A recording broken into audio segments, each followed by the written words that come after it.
नरेंद्र मोदी आज नाशिकमध्ये आहेत। याआधी त्यांनी काराम मंदिरामध्ये आता दर्शन देखील घेतलेलं आहे आणि आता राष्ट्रीय युवा महोत्सवाचं उद्घाटन पंतप्रधानांच्या हस्ते होत आहे।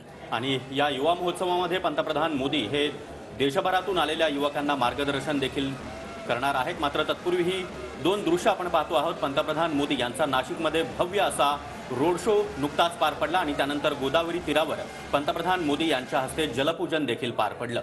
तर ही दोन दृश्य आहेत। पंतप्रधान नरेंद्र मोदी यांचा रोड शो, एक प्रकारे भाजपचं शक्ती प्रदर्शन। तर दुसरी दृश्य आहेत ती म्हणजे गोदावरी तीरी पंतप्रधान नरेंद्र मोदी यांच्या हस्ते या ठिकाणी जलपूजन झालेलं आहे रामकुंडावर। तर ही दोन दृश्य, त्यानंतर त्यांनी काळाराम मंदिरामध्ये जाऊन तिथे पूजा केलेली आहे।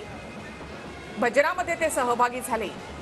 रामनामाचा गजर या ठिकाणी पंतप्रधान नरेंद्र मोदी यांनी केलेला आहे।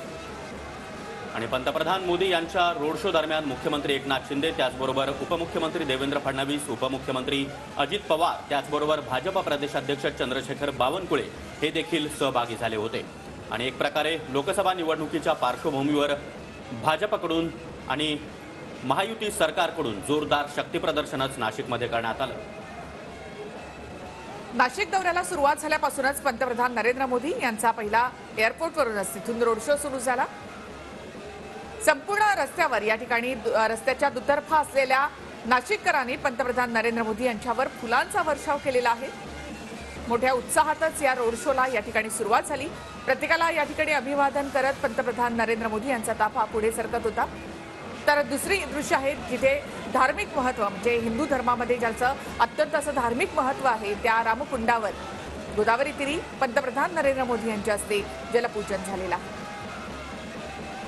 नाशिकमध्ये जनतेकडून जोरदार घोषणाबाजी करण्यात आली।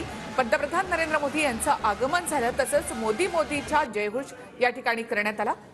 दोन दृश्य काळाराम मंदिरामधली आणि काळाराम मंदिरामध्ये दाखल झाल्यानंतर आणि आता राष्ट्रीय युवा महोत्सवाच्या उद्घाटनासाठी पंतप्रधान नरेंद्र मोदी हे तपोवनामध्ये आता दाखल झाले आहेत। कितना उत्साह आणि या कार्यक्रमामध्ये सहभागी झालेल्या तरुणींमध्ये देखील प्रचंड उत्साह या ठिकाणी पाहायला मिळतोय। या कार्यक्रमासाठी केंद्रीय मंत्री अनुराग ठाकूर हे सुद्धा उपस्थित आहेत।